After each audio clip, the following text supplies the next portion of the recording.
Now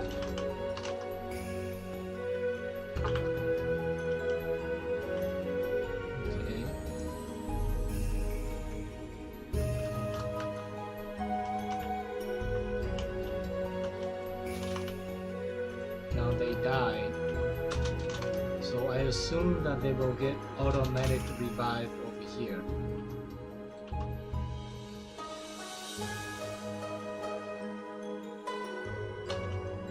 There we go.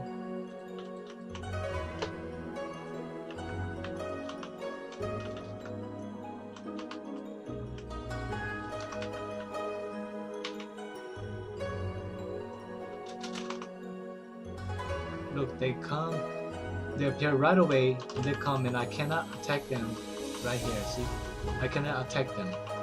See, I cannot attack them until they come all the way over here like that. So for this example, I will not attack these guys anymore because I'm getting a lot of infamy. But as you guys can see, it automatically, they are using some sort of program that automatically revive. They automatically revive, and I cannot attack them until they get to this point. Usually, if it's a real player, they get revived, and I usually can attack them right about this point. But because they revive so fast, right away, the program tells them to revive and come out right away. So they come out right away, and because they come out of the herbal so fast that they have the buff on, so I cannot attack them. I cannot attack them with the buff. You see, so they had to come out until the buff goes away. I cannot attack. See, I cannot attack them like that. I cannot attack them until they come up to this point. So they're using some point, see, as you guys can see, this is where I'm not gonna kill this guy anymore. But this is where you can attack somebody, right here. Because you see the weapon switch, that's when you're outside of the green zone. When you go back in the green zone, it puts the sword away. So that means that at this point, I should be able to kill him, but I can't, because the program tells this guy to come out of the herbal so fast that he still get the revival shield that prevent me from attacking him until he gets about this distance from the herbal. So they're using some programs. If it's a real person, I would be able to attack him right about this point, but it's a program, and the program tells him to come out right away, right on the point of revival. So there's no load time. There's no loading time for the program. Whereas when a real player plays this revive, they have to wait for the load time, and the load time, as soon as they finish loading, the shield's already gone away. So that's why when they leave the area up to this point, we can attack them. Whereas the program tells the person to revive, they revive right away. They don't have to wait for the load time. So as they come out, they still have the shield, and we couldn't attack them until they already went about this distance from the herbal. So it's evidence that our enemies are using some sort of third program that are quite advanced. And I think we all know that for a long time now. Everybody knew that both sides, and at this point our enemies are abusing this system. It's really quite unfair, and even though if SNAIL should take action on this, and if they should catch anybody from our side that does this, they should be either banned or they need to be put on some timeout, some suspension, and this should go to both sides. It doesn't matter whether they're from outside or from the enemy side, because clearly this gives some people a really big advantage, and in this example it gives our enemy a huge advantage. Imagine we are doing escorts manually, with our real time, and some enemies or some people, it doesn't have to be enemies, uses this program every day.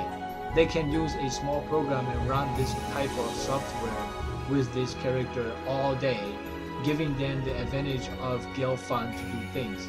And they could do this for more than just a few characters. This person that uses this bot could have used this for like 10 people. But of course they're not that stupid. They're not gonna have a chain of 20 else that does this. Because obviously I'm pretty sure SNAIL's gonna do something about that.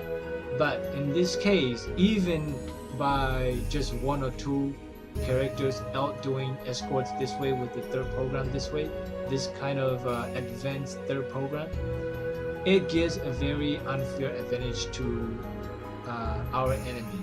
And I know that SNAIL has been saying that if you could give them any proof, and we have been posting this type of proof online for SNAIL, but they're not gonna do anything because like we've been saying, you know, a lot of the pay to wins are enemies.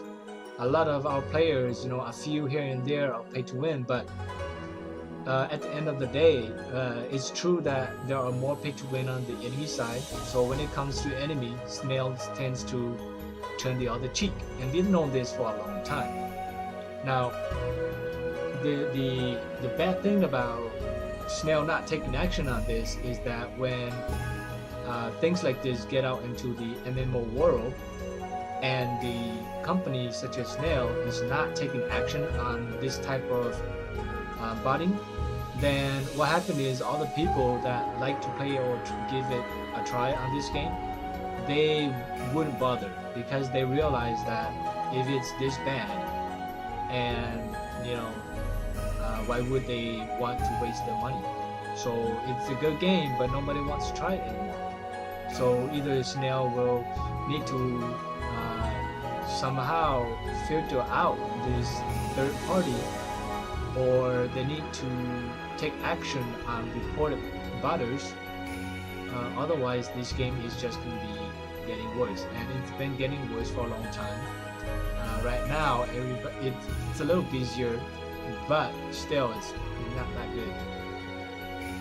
So this botting, it's quite disappointing to me actually, because a lot of us, we don't have that type of software. We could probably obtain it, but we don't want to. I don't want to turn on my computer all day just to run the bot. You know, I don't want to do that. So I think, in my opinion, SNAIL should really do something about this botting programs. But of course, I know they're not going to do shit about it, which is quite annoying. But that's life on here.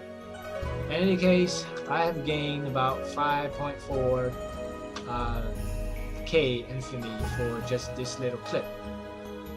So I'm gonna go and do something to wait around for the infamy to go down. I'm probably gonna stall and go away or do something else.